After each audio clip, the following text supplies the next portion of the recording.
পাহাড়। এই পাহাড়ের প্রতি আমার কেন জানে অনেকটা বেশি ইমোশন। সি লেভেল থেকে এই পাহাড়ের উচ্চতা 2000 মিটারের উপরে ও ধীরে ধীরে প্রায় 2600 অথবা 2700 মিটার উপরে অবধি। পাহাড় আপনার পছন্দ কিনা সেটা জানি না, তবে যে মানুষের পাহাড় পছন্দ না ওই মানুষটা আমার পছন্দ না।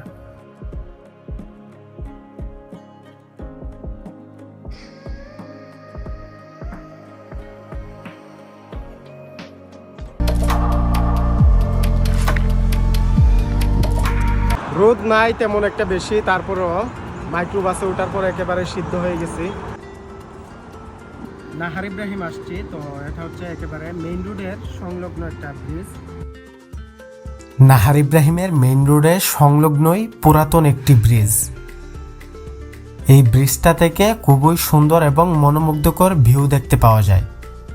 আমি এবং শুভ অনেক সময় ভিউ উপভোগ করে তারপর আবার রওনা দেই একেবারে আমাদের গন্তব্যের উদ্দেশ্যে। চারপাশে বিশাল উঁচু উঁচু পাহাড় এবং মাঝখান দিয়েই বয়ে চলেছে ইব্রাহিম রিভার। এত সুন্দর ক্লিস্টার ক্লিয়ার পানির সাউন্ড এর আগে হয়তো এরকমভাবে আমি শুনিনি। আমার কাছে বেশ অনেকটা ভালো লেগেছে এবং এখানে অনেকটা সময় দাঁড়িয়ে আমরা দুজন ভিউ উপভোগ করেছি, যা অত্যন্ত মনোমুগ্ধকর এবং খুবই সুন্দর। মাশাআল্লাহ।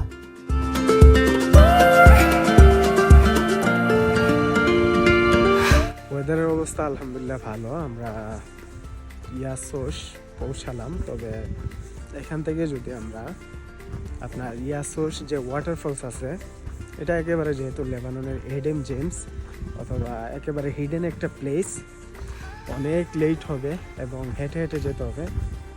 প্রায় 45 মিনিটের মতো সময় লাগতে পারে।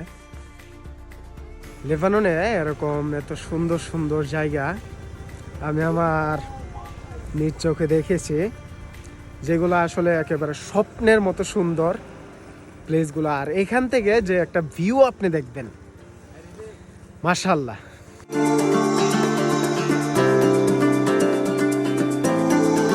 চারপাশে উঁচু উঁচু পাহাড়, সবুজে ঢাকা বন, এত বিশাল পাইন গাছ আর শীতল বাতাস, এ যেন এক শান্তির নীরবতা এখানে এক অন্যরকম।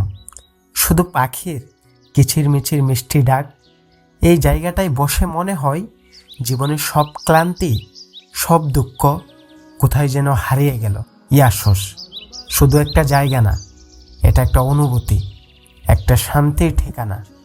যদি কখনো প্রকৃতির সাথে নিজেকে হারিয়ে ফেলতে চাও, তাহলে এই জায়গাটা তোমার জন্যই তৈরি। লেবাননের বুকের মাঝখানে লুকানো এই সৌন্দর্য ইয়াসোস গ্রাম এত সুন্দর এবং মনোমুগ্ধকর, সত্যি এক টুকরো জান্নাত।